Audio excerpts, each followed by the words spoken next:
Greetings, Randy Labonte here, looking to share a little bit of my own thinking and writing about leadership and change in the presence of technology. So what I would like to do is go through a few of the frameworks that have worked for me and provide you with some opportunity to see if those frameworks will work for you when you're looking at implementing some new technology in your classroom or in your school or in your organizational setting. So our past experiences, we have some sort of a structure around theory, and if you've been involved with the course that was available to you online, then you got an opportunity to look at theory. So we talked about theory as being something that helps us to envision a future space or place. It starts to open things up and make them visible to us, but most importantly, they keep us honest. We all start with some sort of a theoretical frame of reference.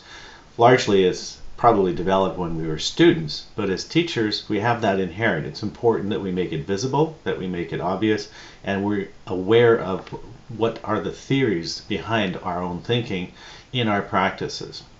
So there's been a lot of discussion around different theories, and could be an evolutionary from the Skinnerian behaviorism through to cognitivism, but also in terms of constructivist approach as well as connectivist approaches. So if you're like me, you're probably erring on the side of being a connected constructivist with a base in cognitivism.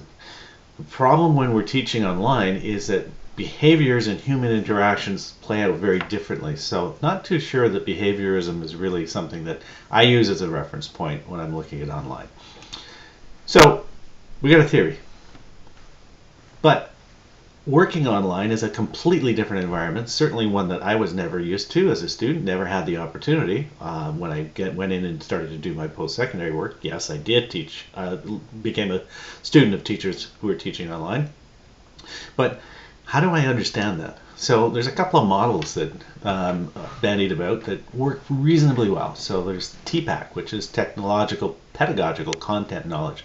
Essentially, it says if we're going to work online or through digital technologies, we have to know how to use them. So we have to make the technology invisible, is what I say. We got to know our content, curriculum as well, but then we have to also have a really clear instructional approach or pedagogical knowledge. So it's the intersection of how all those three come together that are important.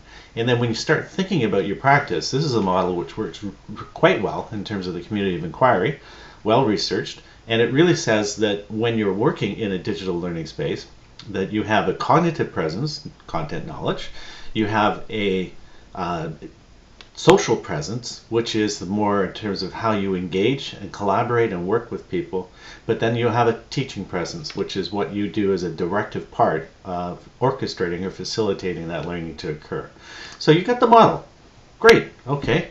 Well, how do I sort of design stuff for learning in that space? Well, there's a couple of places that work really well for me, which is universal design for learning, obviously, but understanding by design, which is looking at big picture endpoints and then working backwards to construct interactions and activities that will address and lead students to the outcomes you're looking for.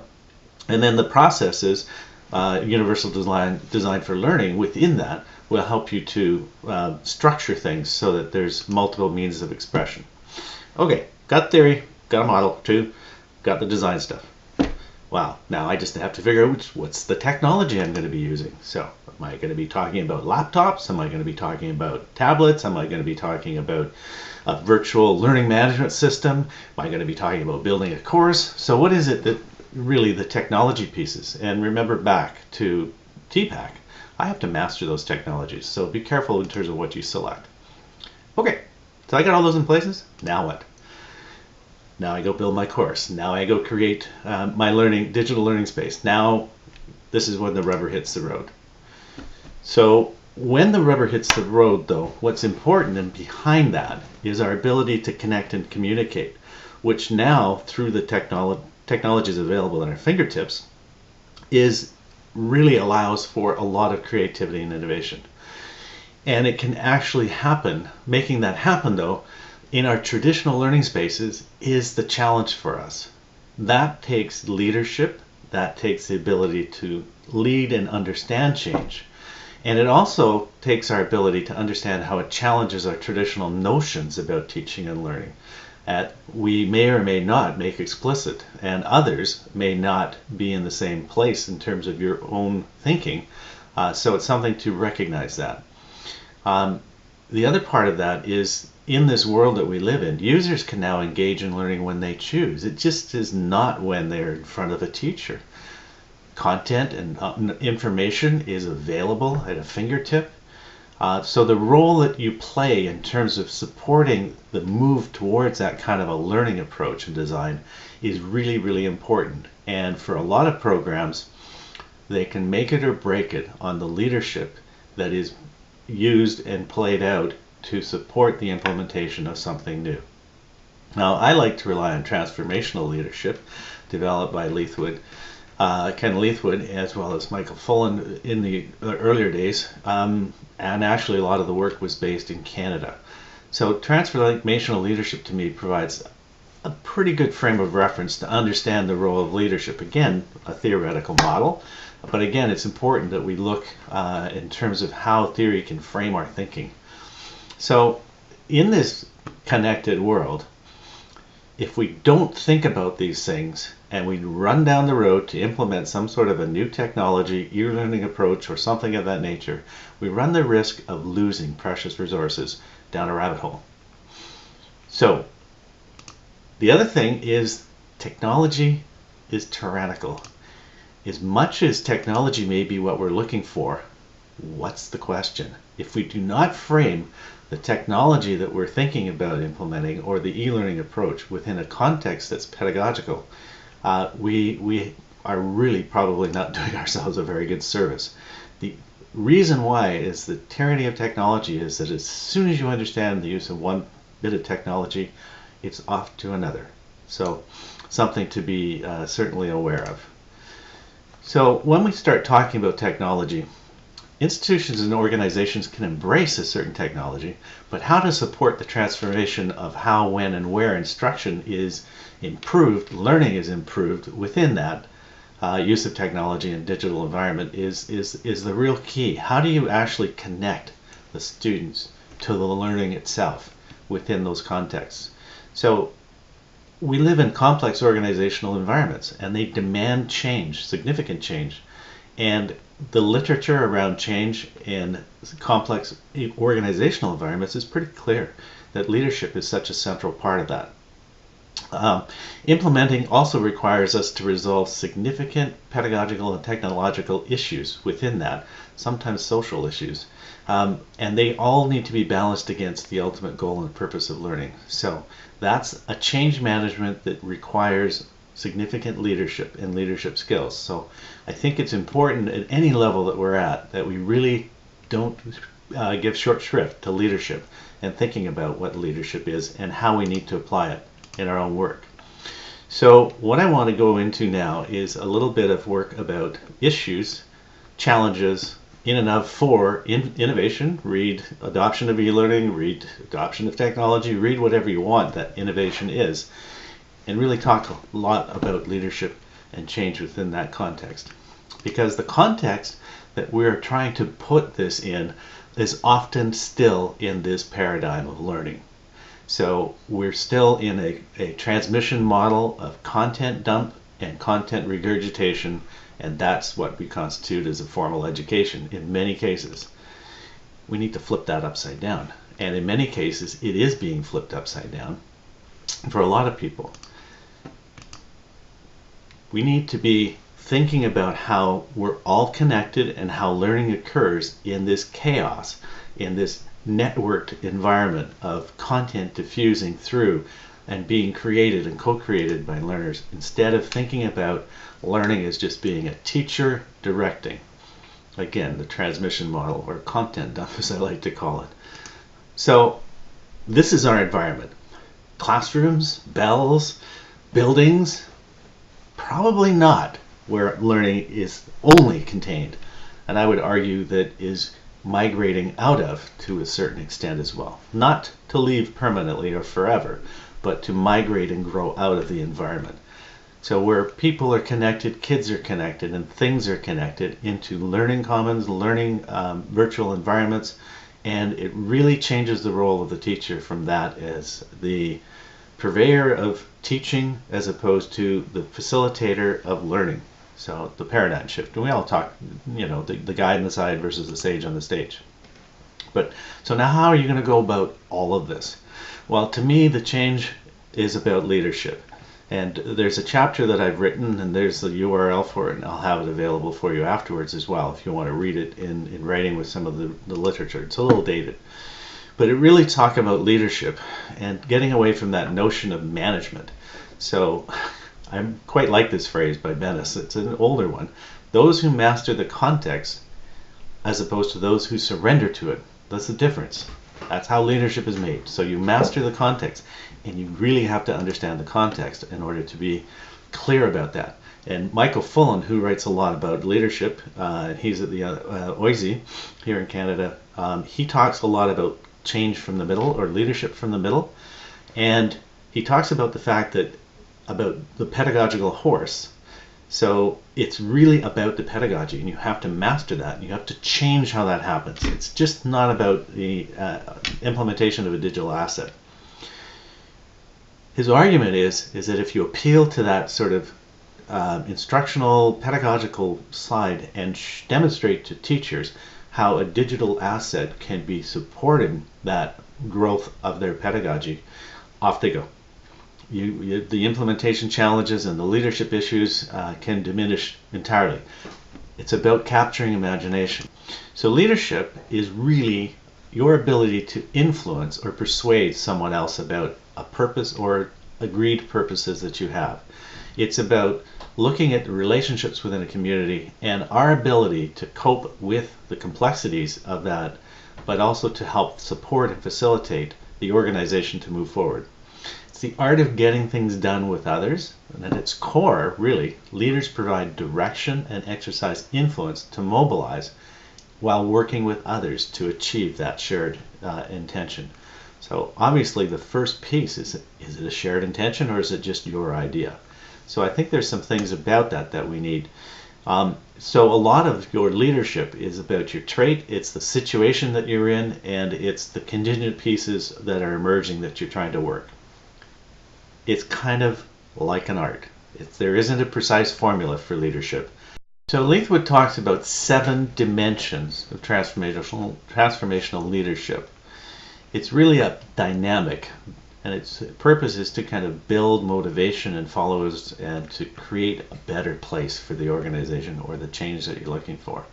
So as mentioned, it's really about your ability to influence and persuade and on an agreed purpose. So starting with a shared vision is absolutely the most important part.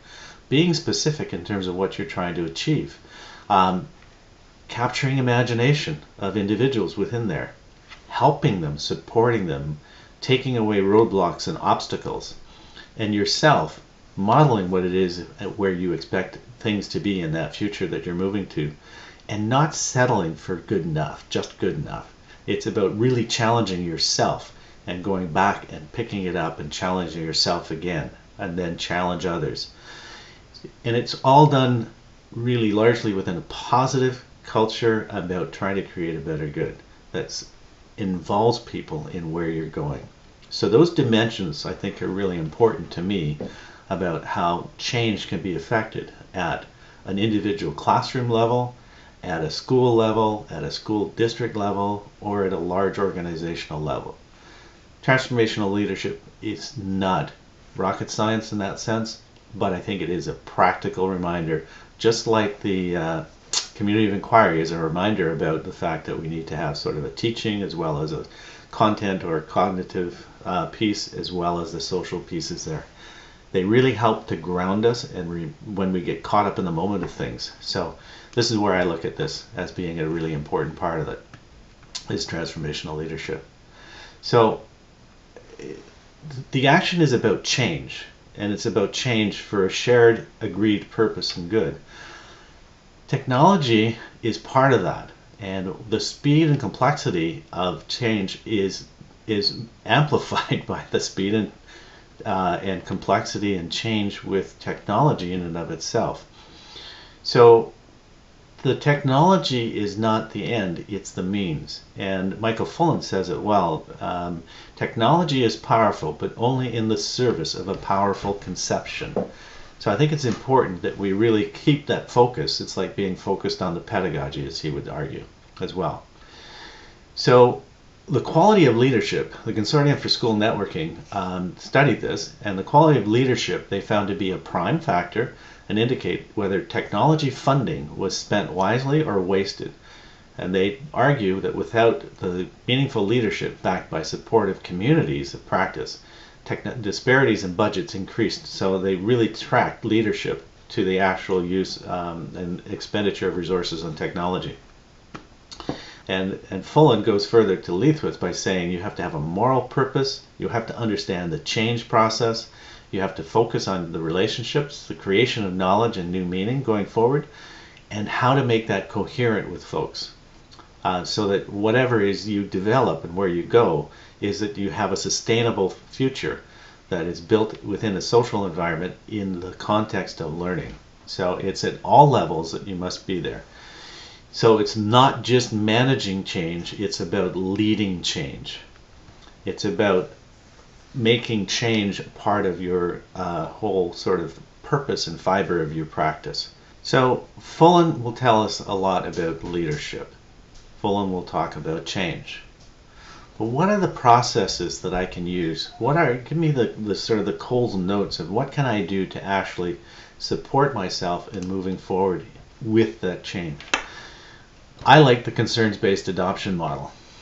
And this can apply to implementing technology, new educational policies, any kind of change process, certainly within the education context for sure. Adoption success really depends on the adopters. So I might have all the passion and ideas in the world about what it is that I want to bring into play, whether that be something new in terms of how I'm going to teach my kids, students in my classroom, or where I'm going to change things in terms of my organization or school. But success is measured by the adopters. CBAM, as it's called, the concerns-based adoption model, really says that change is not a one-time event. I just don't implement change once. It's an ongoing process that occurs as part of a new idea or another idea that comes forward. The focus is really on the process and the individuals that are crucial to make that change come forward. Because the change is very, very personal for all of us. And so we have to understand and situate our expectations, our leadership for change within that context. And it's how we intervene in a supportive, in a challenging, in an informative way with those individuals that the context will be laid for the change in and of itself. So CBAM has a lot of really important pieces for us to remind us again about where to go. CBAM came out of the Center for Research and Development Center for Teacher Education at the University of Texas, and it's been widely used actually at different levels. And there's one a website. This is the SEDL, SEDL.org, has really sort of adopted the CBAM piece, and I think it's really helpful for us to look at CBAM within the, and they break it into 3 different levels within the approach for the concerns-based adoption. So they talk a lot about stages of concern, which is the reaction to the innovation. So you might have a good vision and a picture for change in terms of the innovation configuration, clearly shared, acceptable, flexible approach so that it can be managed through properly.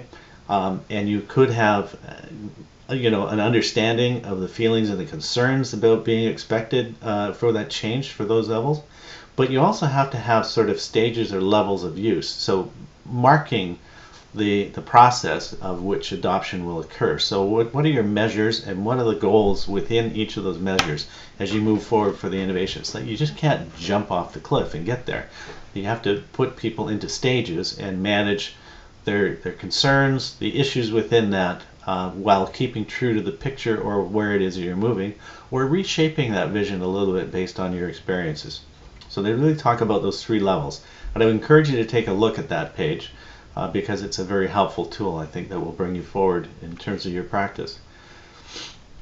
So, in conclusion, leadership is really all about change, and how you manage that process, how you support people, challenge people, certainly make sure that everyone has signed up for the same sort of vision that you're moving forward on that.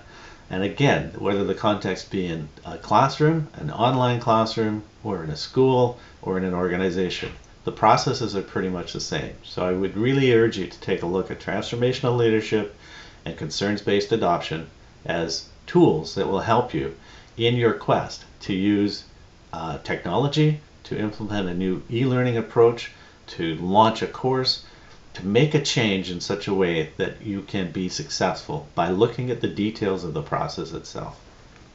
So I want to thank you for the opportunity for me to muse about my thoughts on leadership technology and how the change process works in that context. If you want to get in touch with me directly, you can see the contact information there. Thanks for your time.